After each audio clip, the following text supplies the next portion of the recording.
Welcome to Shore Time. It is the time, the place, the being, everything that is Shore Time all the time. Wherever you're at, it is Shore Time on the air, on our app. Yes. It is Vin Avenue. It is Dave Crossan with you. And Dave, it's a great time. We hit in May and June and into July with Jersey Shore Summer with lots of great local guests. We've had lots of great guests on throughout the summer, talk about different events and different things, different stories to tell. We've got exciting guests coming up today. Great times.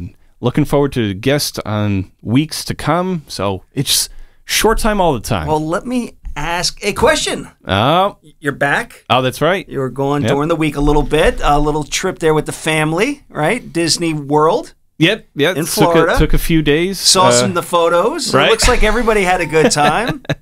We did. It took a family vacation week down there in Orlando. So my parents, my oldest sister Crystal, brother-in-law Sean, and their two kids, Annabelle and Joshua, and then my younger sister Lori and her boyfriend, and my younger brother Paul. We all went down to Florida together. Okay. And stayed together for the whole week. We did different things every day. One day, Magic Kingdom, Hollywood Studios, which I believe used to be MGM Studios, right. Animal Kingdom, Epcot, Universal. And we went to the Kennedy Space Center one day. And then very cool. Filled in some other time by going to some shops and everything. There's a Titanic exhibit down, I forget if it's exactly in Orlando or maybe a town over. Okay. That shows, what happened, obviously, with the Titanic sinking. But, I mean, a lot of great memories. Obviously, it was very hot in Orlando, in Florida and everything. So we fought the battle of the heat, trying to make sure we were staying hydrated, drinking enough water. So, but you know what? For the most part, lucked out weather-wise. Like we went down, it was like a Sunday to Sunday thing. So, okay. It was like that Monday, Tuesday, Wednesday, and Thursday. It was definitely hot. There was the threat of rain, but nothing actually came down. Friday, we were at Universal Studios. Got through most of the day okay. And then around 4 or 5 o'clock that day, it was like a monsoon raining. Oh, yeah. My brother and I, for certain things, we kind of separated in different parts of the park. Because you know how Florida can be all of a sudden that quick storm and then it's gone 10 seconds later. That's what we were hoping. I mean, the Friday storm, my brother Paul and I went on to a Spider-Man ride in the Marvel part of Universal. Okay. It was an indoor thing. We saw the clouds. I'm like, oh boy. Looks like it's going to rain. Hopefully it's just a quick thing. And by the time we're out, it's nothing. We got out of there. My goodness, it was a monsoon rainstorm. And the rest of our family had met up in, I think, Toonland or something like that, a different part of Universal. So my brother and I, both track sprinters in our day. From high school into college, we both ran track as sprinters in college. We bolted it from like Marvel to the other in the pouring rain with puddles everywhere. We were like soaking wet. So that was fun. Saturday, at the Kennedy Space Center was mostly indoors, but I mean, so we were fortunate on that front. I mean, the weather, the Sunday we came back, whatever, was a little treacherous most of the afternoon, but it cleared up. Delayed our flight only like 20-25 minutes on the way back. But I think the important part, we had a lot of great family fun memories, different parks. We all wanted to do some same things, some similar things. Most, they had the big Star Wars thing at Hollywood Studios, which a lot of people were into. I think my favorite... That's what I was going to ask you. What was your favorite time or location, place, I should say? It's not the old school Universal. I remember because I think the last time we were all in that area was like 18 years ago, so I was like 12. So I remember a lot of it, but there were more like the movie setups back then, where you can kind of see, what a studio looks like, or what different things set up. Oh, this is where they film this, or this is how they film this. Different houses or warehouses or stuff like that. More theme related, which I'm okay with. But I mean, being the big Harry Potter fan I am, because it's where I grew up on, reading all the books, all the movies, trivia games, know it all. We were in it, and me, my brother Paul, my sister Crystal, my sister Lori, and my niece Annabelle. We all got wands in the Wizarding World of Harry Potter. All got different kinds of wands that we wanted, and they were interactive wands too, so you could use them throughout the park and kind of wave them around and pretend like you're actually using a spell, like these designated spots, which was cool. They had some fun rides. We had the butter beer there, which was non-alcoholic as well, and because of how hot it was that day, you could have like a carbonated version, Okay. or like a slushy version. And which we opted for the slushy version. It tastes like butterscotch. Interesting. So I mean, if you Okay. like the taste of butterscotch, you'd like butter beer. So I thought it was really good. And then we kind of did different things and stuff like that. Most of us ended the night in the Simpsons land. Ride in Krusty Land. We had dinner at Krusty Burger. Krusty Land. Okay. They had all the different restaurants or food eateries from the Simpsons there. They nailed it. Krusty I Land, think I it was love it. Simpsons and Harry Potter at Universal, and then a couple of us went over to the Duff Brewery there in Simpsons Land and had a Duff beer, which was pretty good. Went through Moe's Tavern and Moe's Tavern. How we great all is stopped. that? They had the donut shop from the Simpsons there as well. And so a couple of us went and grabbed a big donut. It was like the size of a dinner plate. Get out of here. Okay. So we're like, all right, you know what? Just grab it now, save it for tomorrow morning, have it for breakfast. And there it is. And then we had the best of both worlds. It tastes. Yeah. It was good. great donut and everything. Okay. So, I mean, even still, some good meals and everything, but a lot of great memories from each of the parks. Fireworks at 4 of the nights we were down there, different things and different shows. When we needed to take a break from the heat, we found an indoor show or a ride or an indoor activity or something like that. I mean, of course, there's always going to be those couple rides or shows that are like, I want to do that. Oh, we didn't get to. Okay. The Rock and Roll roller coaster, the Aerosmith roller coaster, Hollywood Studios was one of those rides where like, we want to go on it because it's cool. It's a roller coaster in the dark. Aerosmith music playing on in the background. So a roller coaster in the dark, you can't see. You just, like, how does that work? I haven't been on that one before, but we did go on a couple. So some of us, depending on comfort levels, with roller coasters and rides and whatever, a few of us went on Space Mountain. I did for the first time. What'd you think? Mostly in the dark. I thought it was It was cool. I mean, when you say dark, you're not like not like anything. there were certain lights that came up from time to time, but for the most part, you couldn't see where you were going. So you could if there was a drop. You didn't know it was coming. You just see, wow, okay. Not from sight. Sometimes, if you feel like maybe the cart's slowing down a little bit, you're like, you're trying to figure it out. Okay, and not be able to see it. Oh boy, there it goes. Oh wow, that's cool. There were a lot of simulated rides too that we went on. That seemed to be a popular thing now. My brother Paul and I, with the Spider-Man one. I mean, you're in a cart, whatever, where you think you're kind of doing all these movements because they use the video screen where you kind of feel like you're dropping from like the top story of the Empire State Building all the way down. Wow. Harry Potter had one inside the Hogwarts castle. You learn a little bit about the castle, and then you went on the ride. You go through the Quidditch patch. They had a ride at Gringotts Bank in Harry Potter World that was somewhat in the dark as well. Krusty Land had those kind of drops too. But the one, I will say, because we were all trying to discuss it after the trip, like, what was your favorite ride? Right. They have a new one that came out just this year. And so if you're a Marvel fan, you'll love it, especially. But anybody, Guardians of the Galaxy ride in Epcot. Okay. Which is great. Great movie and everything. But so me, my brother Paul, and both my sisters on the trip, Lori and Crystal, the 4 of us went on the ride. Because we've all seen the movie, we love it and everything. It was like this cool mission, cool setup, cool intros and videos, and then you're in the thing where you're trying to solve, or find this certain thing. I don't want to spoil it too much, but a lot of it's in the dark. But it was a new ride, so you felt like secure and everything. You were kind of like those windy turns and backwards and everything. It was just fantastic. That might have been my favorite ride there. When was the last time you've been there? Like, I mean, was this obviously this year? This trip I guess about 18 years ago. Right, that's what I'm thinking. It wasn't like you were there a couple of years ago. I mean, that's a long time. Around 2004. Can you remember what the experience was back then to kind of compare it? It was a little different. I wasn't on as many coasters back then. Still trying to get used to it. I'm probably a little bit more willing to do some coasters or rides now than I was as a 12-year-old. Right, you were so young. But I remember a lot of some of the things we did, where we stayed, different things we saw, different food we had, different rides we were on, because it was split. I mean, different and everything. So it was me and my younger siblings were separate from everybody else back then because we were all little kids and we didn't do the bigger rides or whatever. No, I get it. But we still had fun back then. But that's so cool. Think about how long ago it was. You were a little kid. Now you're actually seeing it as an adult. Oh yeah, and they've done such a good job. You could appreciate it differently. Exactly, right. It was just so much fun just being back there. But you know what?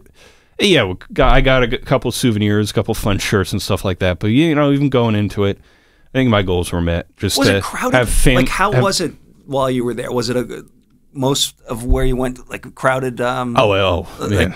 There were lines everywhere. I mean, we signed up with the Genie Pass, so we were able to get on the Lightning lane for some of the rides. So others, we just kind of went through the standby. Some we just had the to reason skip. I'm asking is because now, you know, with the pandemic and people wanting to go and do different things that they couldn't do the last couple. So everybody is.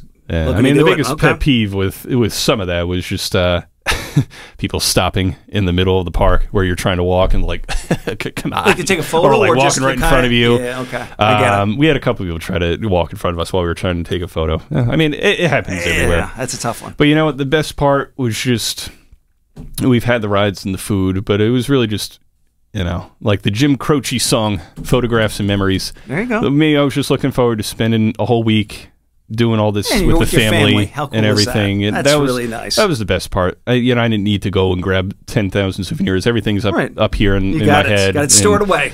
I get it. In the head, in the heart. So it was, you know, great time with family. It was like one of those vacations that was, you know, just so good where it's like, oh, it's over.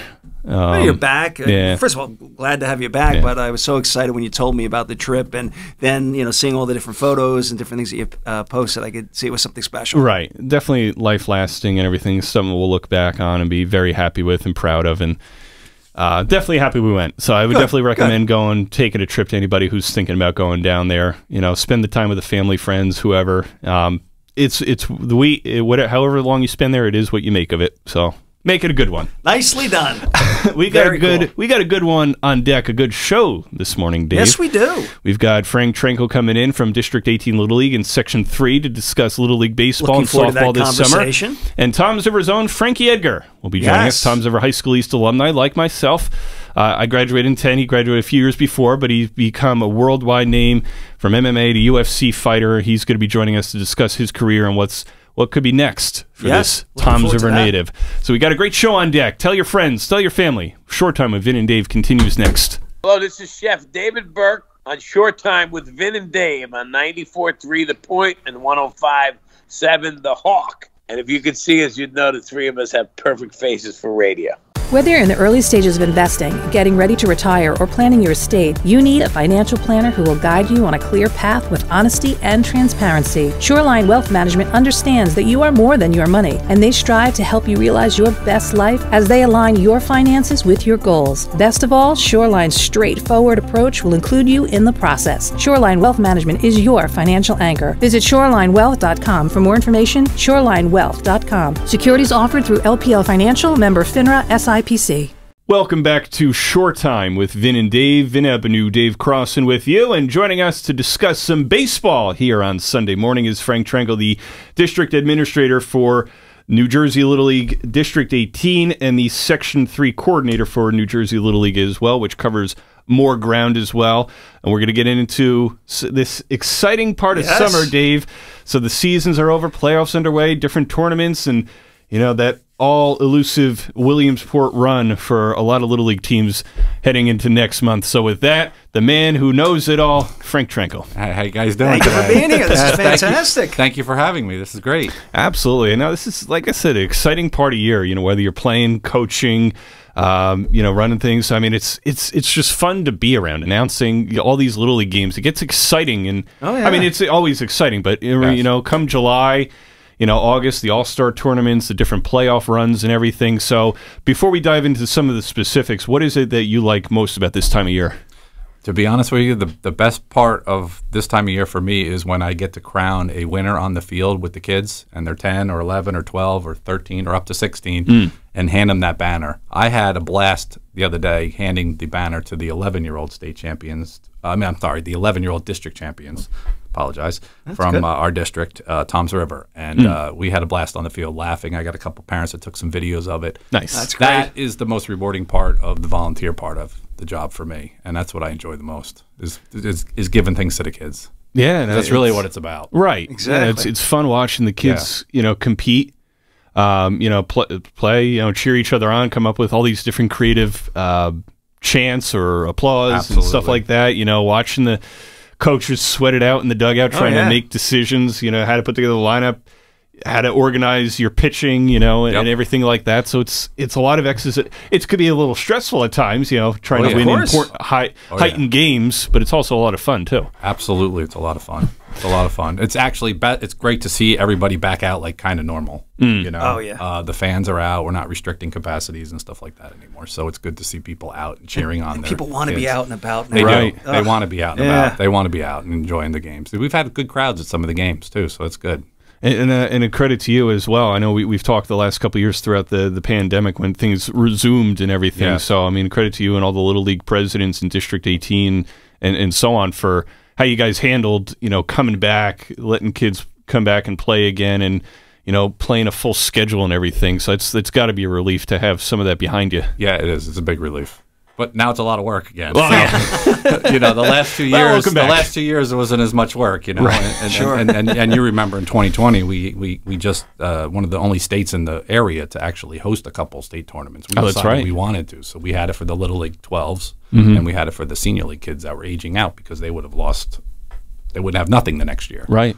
So we did that, and then last year we had all our tournaments throughout the whole state, but they didn't do everything at Little League. But now we're back to full capacity. That'll be good to see at the Little League World Series, 45,000 people maybe at a game versus the that'd be awesome. 500 people that we had last year when Tom Savarese was there. Right. So, that was tough. We were certainly proud of them with how far they went. Absolutely. It was just like they came so close. Right, they did. And you know, credit to Paul Micah and his staff there. Yeah, great group of kids, great program, everything. I'm just so happy with them for last year. They did a lot. They went through a lot, those kids. Yeah, there's been a lot of Tom Savarese, the Toms River Little League. You know, we had the Holbrook a couple years back. Yep. So there's a lot of really good Little League teams in Ocean County alone that always represent District 18 well, and New Jersey in some cases. You know, going out winning state, going to Connecticut, and then down to Williamsport as well. So, I mean, what is your observation of just some of the teams that are coming out of Ocean County? Well, we got some good teams this year. We've got some really good games going on in the Little League division, which is the Williamsport Dream division, I call it. Tom Savarese is good. They're won the last 2 years. They did really well the last 2 years. Beechwood has got a really good team this year. Very good. And they could win it too. So we got some really good teams this year. Yeah, we've had some good games too. It's been good. Second week of July now, and things are getting closer to, I guess, getting finalized in terms of playoffs or tournaments or whatever, and determining who's going to win their own league, and of course districts, Section 3, state-wise, and everything. So in terms of some of the tournament games coming up, baseball and softball, what are some of the games or tournaments coming up that you're excited about? We have Little League Softball Section Tournament, which comprises the 5 districts that are part of Section 3, which is 10, 11, 12, 18, and 19. And we'll be hosting those at Holbrook, so I'm very excited about that. And we have the 10-year-old baseball sections, the same districts. We'll be hosting that at Brick. That's really good. And then we have this first-year, 8-year-old state tournament south for 7- and 8-year-olds to play. Wow. And that'll be over at Toms River Little League. And we're pretty excited about that because that's going to run for a couple weeks because there's 7 of the 11 districts in Section 3 and 4 participating. And they only have a certain amount of pitches these kids can pitch per day, like 50, because they're really young. So we're stretching that tournament out on Saturday, then one game in the middle of the week, and then come back on the following weekend, the middle of the week. So it'll be stretched out over 2.5, 3 weeks. We're excited about that because at this age, they're just running all over the field, kind of like a soccer game when you saw the kids. But they know where to stand in their positions. But it's fun to watch, and they're having a lot of fun. We plan a lot of nice things for them to give out, a lot of pins and ice cream and stuff the league's going to do. So we plan to do some things for the kids. To get them the taste of tournament baseball is really what we're doing this for. How does it work specifically with the 10, 11, 12-year-olds, trying to head to Williamsport with who they have to play, what games they have to win, how things are structured in terms of winning their league, winning districts, sectionals, state, so on? How does all that work? Well, so you got your regular league, you have your regular season, and then you form your tournament team out of those players, and then they go into the district tournament. We have one of the, I would say, hardest district tournaments in the state to run. We do a pool play round. We take the 10 teams and we knock it down to 8, and then those 8 teams play crossover, where the teams from Pool A and Pool B cross over and play each other, and then we eliminate it down to 4, and then we go into a double elimination tournament, and then that winner is the District 18 winner, moves on to the section tournament, which is the 5 districts that play, and then we move on to the state tournament, which would be the 4 sections, and that goes into a double elimination tournament. Then whoever wins that gets to take the wonderful trip up to Bristol, Connecticut. And we'll be going up there this year to play in the new division this year, the first new division. We are no longer part of the Mid-Atlantic division, which has a lot of people upset, because we are Mid-Atlantic down here, right? You know, and we're now part of the new Metro division. An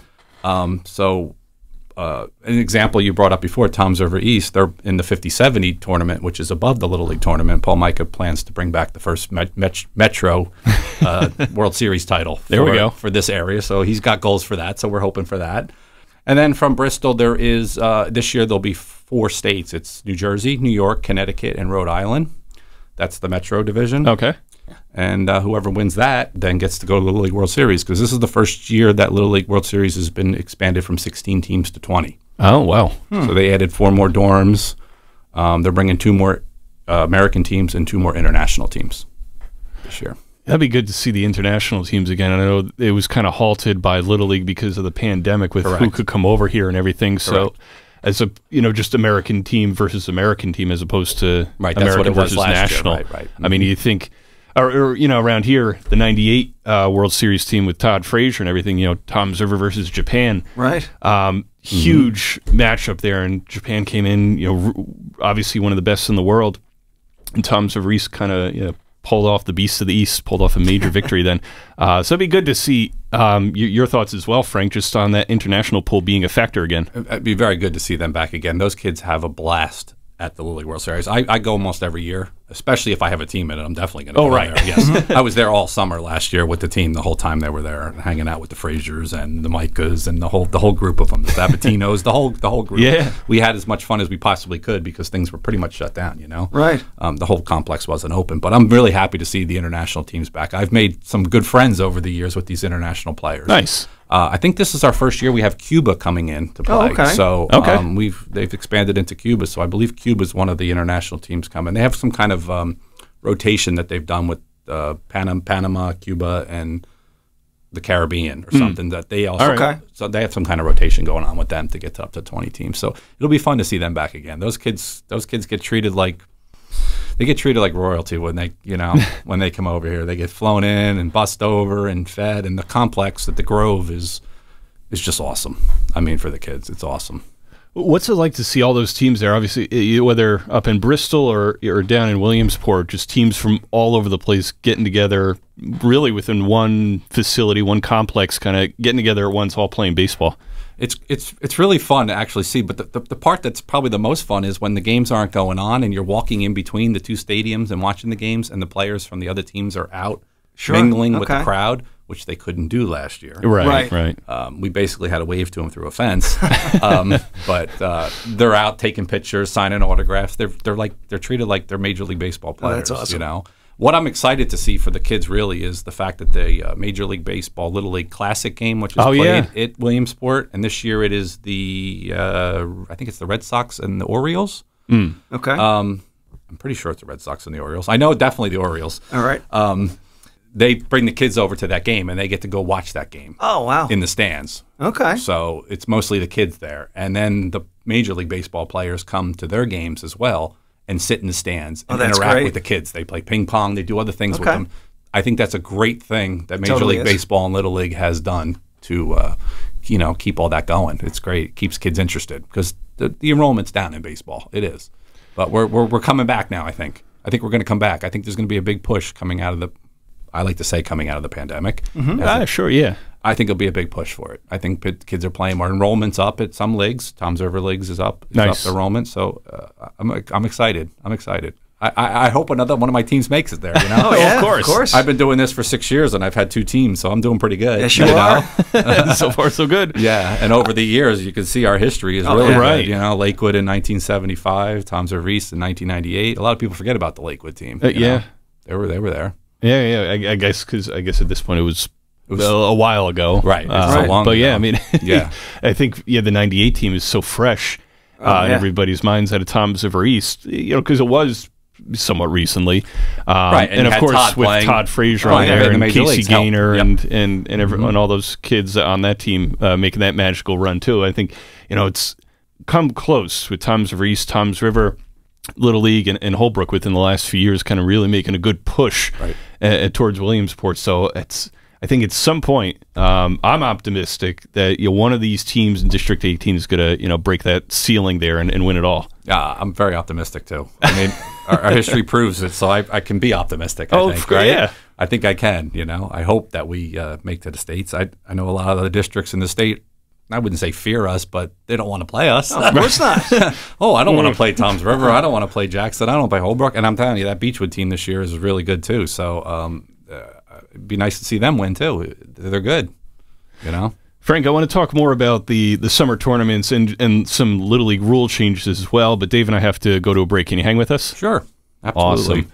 More Short Time with Vin and Dave and Frank Trenkle with District 18 Little League and Section 3 Little League right after this. Hey, it's Chris Carlin from Rutgers Football and 98.7 ESPN in New York, and you're listening to Short Time with Vin and Dave on 94.3 The Point and 105.7 The Hawk.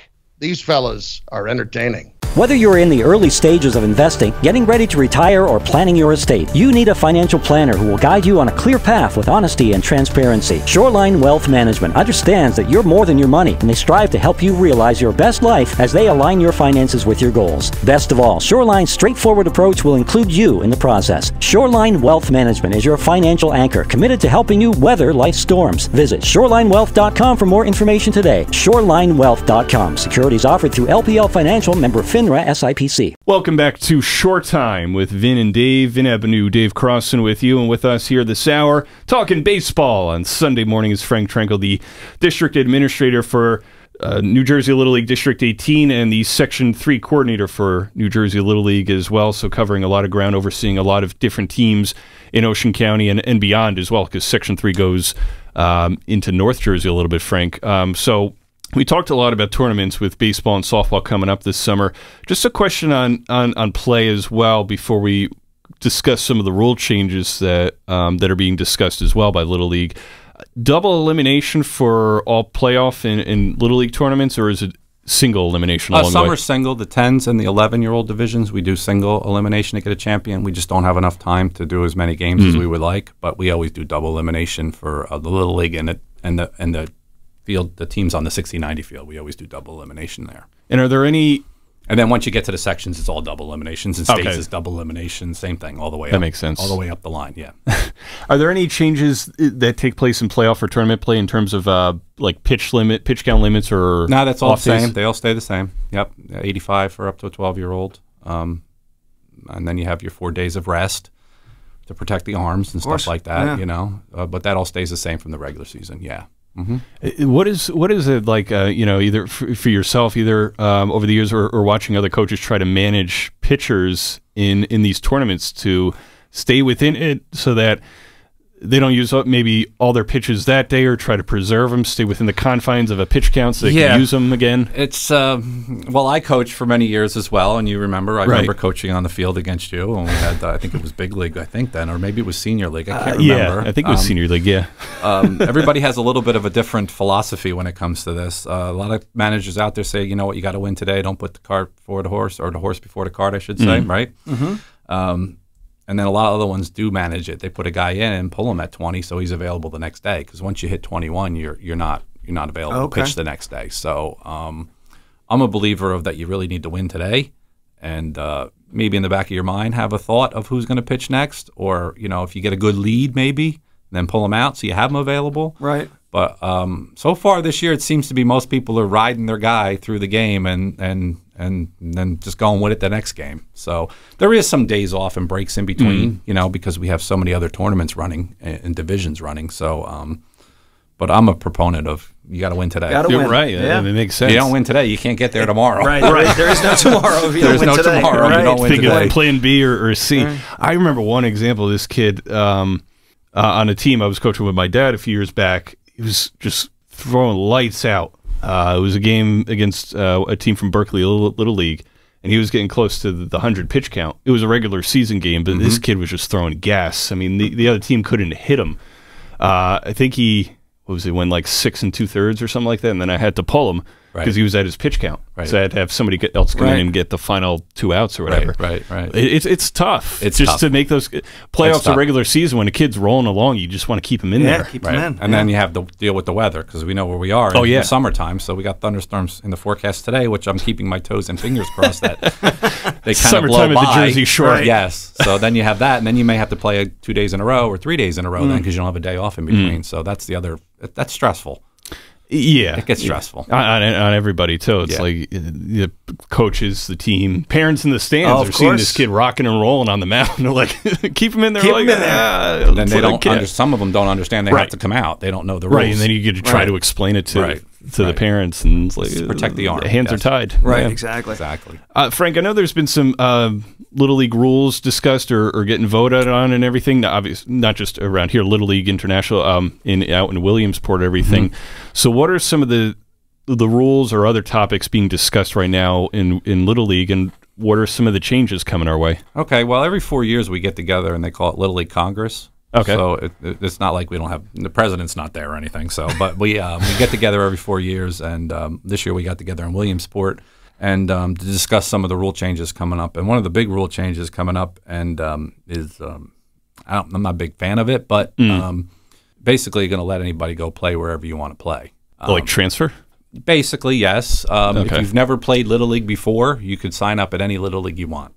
If you played Little League and you're in a league, and you wanted to move. Let's say, for example, we'll use our good example, Toms River and Toms River East, because they're right here, right? Yeah.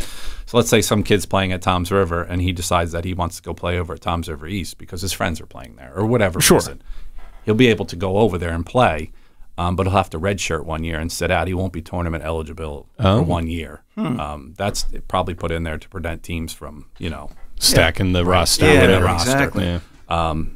So we voted on that. We talked about it in our district. We voted no for that. So we prefer to keep our boundaries the way they are. Each town has their little boundaries. That makes sense. We feel like it may hurt some of our leagues, some of our smaller leagues. We talked about this extensively for a couple hours. Oh, wow. And it's a big topic. No. Yeah, and then some of the other things are rule changes as far as like this is a rule that everybody's pretty much done over the years, is if you were coaching and you were waiting for your catcher to get dressed, the coach would go out there and warm up the pitcher. You're not allowed to do that. It was always a rule that it was a no. So that became one of the rule changes, which I'm sure is going to pass because it'll speed the game up, especially when they're younger, because when they're younger, they're taking forever to get here on, right? So that one probably will pass. Then there's another one to add an 8-run rule. Mercy rule, because right now it's 15 and then 10 and then 8. 15 and 10, there'll be a 15, 10, and 8. All right. Okay. So nobody wants to be there if you're getting killed, right? Right. So that one probably will pass as well. And then just some other typical rule changes, just to edit the rules, a couple of those small things here and there. Was anything discussed, I guess, in terms of flow of the game or time of the game with any of the divisions? Oh, there's no time clocks or anything like that. Well, yeah, I'm not saying it's like full-scale Major League. Yeah, no, you have to pitch to 3 batters or anything like the Major Leagues. None of that stuff. No, there's been no talk about any of that. But they did institute the extra inning rule a couple years ago, that if you play one regular extra inning and then you start with the guy in second base the next inning. So they did do that to alleviate. I think they had a game a few years ago at the Little League World Series that ran like 15, 16 innings or something like that. So this will alleviate. Now, those two teams probably were done with pitching for the rest of the tournament, so because they probably used everybody, right? So that was another rule they put in a couple years ago to help with that. Have you seen that work? Have you gotten a lot of feedback about that locally? You know what? We really didn't have it too much this year in league. Okay. I don't like it. I'll be honest. I don't like it. I want to go play baseball. If you're tied, go play. I don't like this, especially if a team gets up and let's say it's his 3-hitter and you're in that 8th inning and he's the guy on second and you got your 4-hitter, the cleanup hitter who's just hit 2 home runs or whatever. The game, you know what I mean? It could be 3. There's 3 runs right there. Yeah. I like to see the whole lineup get involved. Yeah, I like traditional baseball. I don't like that at the major league level either. No, the ghost runner on second base. The ghost runner. That seems to be the title whatever. of it now. That's developed over the years, right? It's weird. You play as kids, and when you don't have enough for like backyard baseball or street ball or whatever else, you say, "Oh, ghost runner on second," so you can go back up and bat. Who would have thought that even 10, 15 years ago that this would actually become a thing at any level where, all right, well, we're in extra innings, guy goes in second base, and all of a sudden the game-winning run scores. Agree 100%. What are your just thoughts on all that, generally speaking? Because, your baseball mind, I know you're a big baseball fan anyway, whether it's Little League level or college, professional level. I mean, what do you think about all this with the rule changes going on the last couple of years, pace of play and all that? I mean, I think they want to change things a little bit to get more interest because the interest isn't there as much anymore. But there's a lot of people that love the baseball, the game, the way it was. It was developed this way, and it's been this way for so long. Right. Why are you messing with it, really? I'm glad that I think they got rid of that time clock in the major leagues, right? They got rid of that when the pitcher came in, only had like a minute and a half to warm up between innings. I don't think that's there anymore. I remember seeing the clock in the outfield counting down. I think they got rid of that. I know they've been pushing it in the minor leagues with like a clock in between some of the levels. Well, basically, I think it's if you you don't throw a pitch if you're the pitcher in a certain thing, and it's happens to be ball 3, they call it a balk or a ball 4. Or something like that, or if the batter isn't in there in time, it's like strike 3 or something like that. I think so.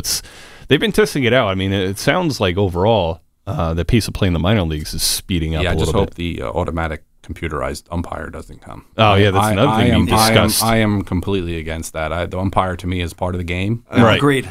Don't get me wrong. Do they miss some calls? Yeah, I'm an umpire. Do I miss calls? Sure, I do. Was I watching a game last night and the guy missed 2 strike calls really bad? Yes. So maybe there needs to be some more training or something involved or some accountability in that. Right. But I am not for computerized umpires. The umpire is completely part of the game, just like the player. Yep, I agree. That's how the game was developed. That's the game. Yeah. You want to have instant replay to make sure a home run was a home run or the guy was safe and out. That seems to be good. But it just seems like there's too many, I guess, risk or faults with the robotic strike zone because essentially, I think what's in the zone is in the zone, and there is no I thought that was outside or I thought that was inside kind of call. It is what it is, and that's it. There's no wiggle room for human error or given a borderline pitch or something like that. I mean, the day we see that in Little League, oh God, please, I hope not. Can you imagine? I mean, we've been in Little League. We know how the strike zone is, right? We know those games when you're there. So, I hope that doesn't come to fruition. I hope it doesn't. Also, seen umpires, I guess, probably more so in Little League than you do in Major League that have gone full Leslie Nielsen and Naked Gun there. I was just thinking that. Great. There was one guy, I forget what his name was. He was a fun umpire, District 18 several years back. Had the white mustache. Oh, I have so many guys. I can't forget his name. He was fun. He got very entertaining behind the plate. We have some entertaining guys. Yes, we do. We do. Are you seeing on that front, on a Little League front? Are you seeing a good amount of umpires within, or are you seeing a shortage? We're down. The pandemic hurt us a lot with that because a lot of the umpires were seniors and older, so they didn't want to come out back in 20. It was very hard to get umpires in 2020 and 2021. Oh, wow. It's a little difficult this year, but we're maintaining, and we're starting to get some of the younger kids back into it.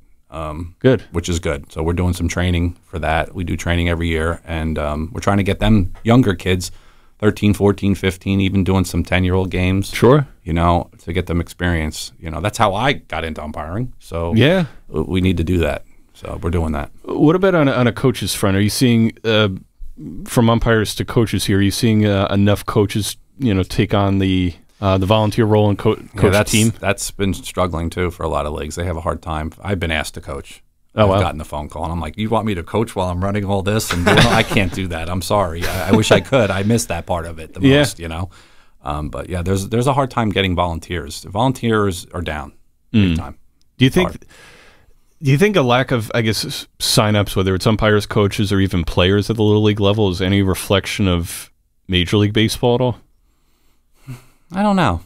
I don't have an answer for that one. Sorry. I usually am pretty good with answers. I don't have an answer for you on that one. It kind of makes you think, I guess, with viewership in a lot of people don't realize realize that volunteer program. Right. You know, that Okay. a lot of people probably think coaches maybe get paid, but they don't. It's volunteer. Right. Umpires are supposed to be volunteer. Do some of the umpires get paid? Yes, because it's become the norm. But, you know, right now we're at the point of our tournament where now we're into all volunteer umpires. So it's really the guys that have been around for years and years that stick around to help out because they're the true volunteers. You know, what would like you Owen Sweeney, who I knew you know. Oh, right. Owen can't umpire really anymore because he's up there in age, but Owen reaches out to me every year and wants to help out with the tournament. So he's a tournament director and goes and sits and watches the games. He knows the rules. Okay. So I keep him involved, you know. Oh, there you go. It keeps him in the game, especially to have that desire to still stay in it. Yep.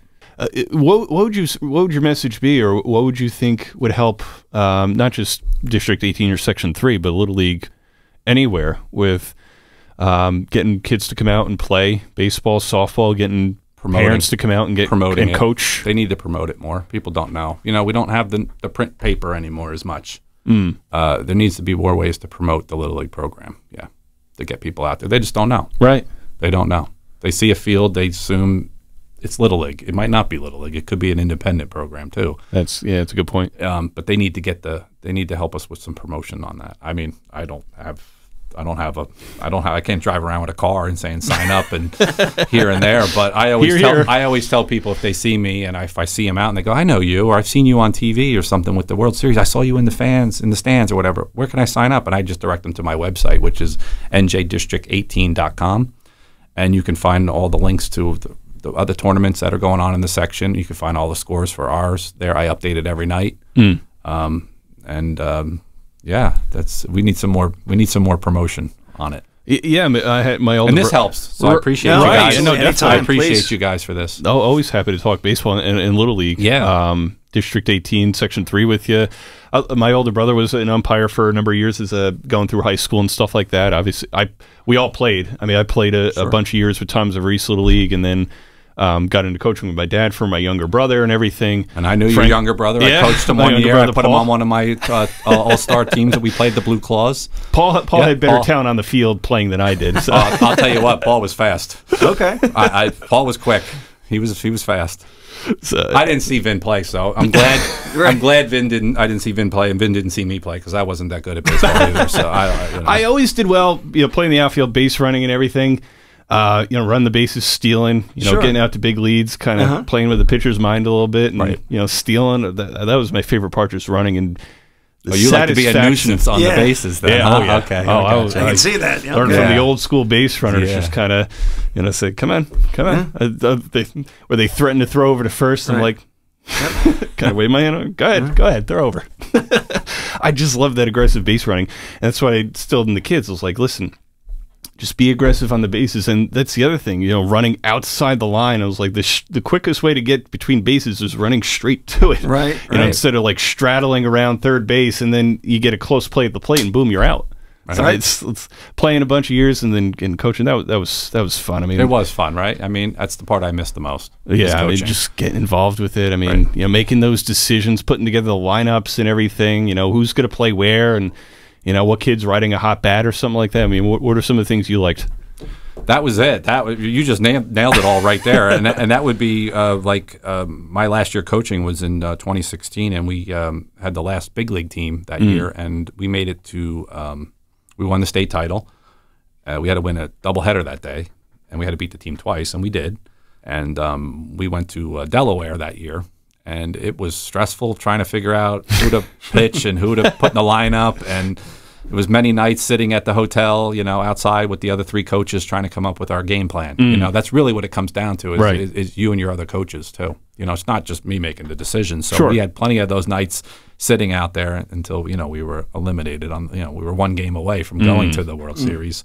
And then they got rid of the program, which is still upsetting to me to this day. But we're trying to get the 17-year-olds at least back in there to play with the 15s and 16s now. Oh, that'd be great. Definitely. Yeah, that's one thing. Especially you just want to keep on playing. You're not on a school team. It gives you an extra year to and play you want to play ball. with your friends that you've been playing with since you were just 4. For fun. Yeah, I had so many guys that were football players just wanted to play with their friends. Like my nephew was a football player and he wanted to play Little League at 12, and I'm like, you sure? You've never played before? It was difficult, but he played for a couple years. But he's like, I want to play with my friends. So that's really what it comes down to. And I think that's a big recruiting tool as well. You know, you start seeing your friends on there, you know, family who's played Little League. You're like, all right, this will be a fun team. Get a bunch of our friends together, or try to at least play on the same team, but especially within the same league. You're like, oh, okay. And then you have whatever bragging rights the next day at school. Sure. Exactly right. Yeah, bragging rights. Frank, it's been great talking Little League with you today. Certainly, best of luck to all the teams in District 18 and in Section 3. I know you got a lot of work to do, organizing and managing all this for the next couple months and everything. But hopefully, you're riding on a train with a couple teams to Williamsport. I sure hope so. That's the best part, man. That's so much fun. I hope so. If not, then I have the summer to myself. But at the end, I'd rather be doing that. To be honest with you, it's so much fun. Absolutely. Hey, if all else fails, you know, the three of us, we could find, you know, some other people, get together at one of the Little League complexes and, you know, play a pickup game. There it is. I love it. Right. Frank, always a pleasure talking baseball with you. Now, thank you guys very much. More Short Time with Vin and Dave coming up next. Hi, this is high performance executive coach Dana Cavalier and former director of strength and conditioning for the New York Yankees. And you're listening to Short Time with Vin and Dave on 94.3 The Point and 105.7 The Hawk. It's always great to hang with champions, and these two guys are champions. Whether you're in the early stages of investing, getting ready to retire, or planning your estate, you need a financial planner who will guide you on a clear path with honesty and transparency. Shoreline Wealth Management provides clarity through the complexity with offices in Manchester and Manahawkin. Shoreline Wealth Management is your financial anchor. Visit shorelinewealth.com for more information and start your financial journey with comfort and security today. Shorelinewealth.com. Securities offered through LPL Financial, member FINRA, SIPC. Welcome back to Short Time with Vin and Dave. Vin Avenue, Dave Crossan with you. And it's always fun to talk. I know you're a big baseball fan. I am. It was fun to talk baseball this morning with Frank Trenkle, who oversees a couple different leagues, really. He's the district administrator for New Jersey Little League District 18 and the Section 3 coordinator for New Jersey Little League, which District 18 covers most Ocean County teams. Section 3 covers Ocean, I believe he said Middlesex, a little bit of Essex, so kind of a lot of the Central Jersey into North Jersey towns and everything, but talked about some of the rule changes taking place, some of the things getting voted on by Little League International in Williamsport, and some of the teams that are playing well in District 18, from Toms River to Beechwood and so on and so forth this summer. So riding a hot hand, obviously Toms River East Little League, Toms River Little League, Holbrook Little League a couple years back. So there's been some really good Little League baseball teams coming out of Ocean County and even Central Jersey the last couple of years. So hopefully optimism's high for one of our teams here at the Shore to make it all the way to Williamsport this summer as well, Dave. Well, the important thing is, number one, it's exciting to listen to it. And, you know, not growing up in this area, you know, it's always like, you know, I grew up in Morris County. That's right. And you know, I've always heard, you know, Toms River success in this area. And it's so cool, first for the enthusiasm and the excitement, but everything that goes into it. There's a lot of moving parts, you know, and the talent is there, but the coordination, everything that must be done to get to where they want to go. And yeah, from the conversation today, I'm optimistic. I think this could be a great year. Yeah, I mean, check out District 18 Little League, their website, and they're on Facebook as well. You can get all the different scores and who's playing where and everything. And, you know, no matter what town you're in, and we all pull together at the Jersey Shore, whatever Little League team is making a run, we all get behind them and root them on because we want to see one of those short teams, New Jersey teams, make it all the way and bring home a title. We've got another guest coming up next hour after Dave's financial wake-up call, also from Toms River. That is UFC fighter Frankie Edgar, a Toms River High School East alumni, where he was one of the best wrestlers in the country and became one of the best fighters in MMA and UFC in the last 15 years as well. So looking forward to having Frankie Edgar on. Coming up next after Dave's financial wake-up call. More Short Time with Vin and Dave on the way. 94.3 The Point, 105.7 The Hawk. Hi, this is Christy Pierce-Rampone, former U.S. women's soccer team captain, Olympic gold medalist, World Cup champion, and Point Borough High School alum. And you're listening to Short Time with Vin and Dave on 94.3 The Point and 105.7 The Hawk. Tune in for some real conversation with Dave and Vin. You don't want to miss this.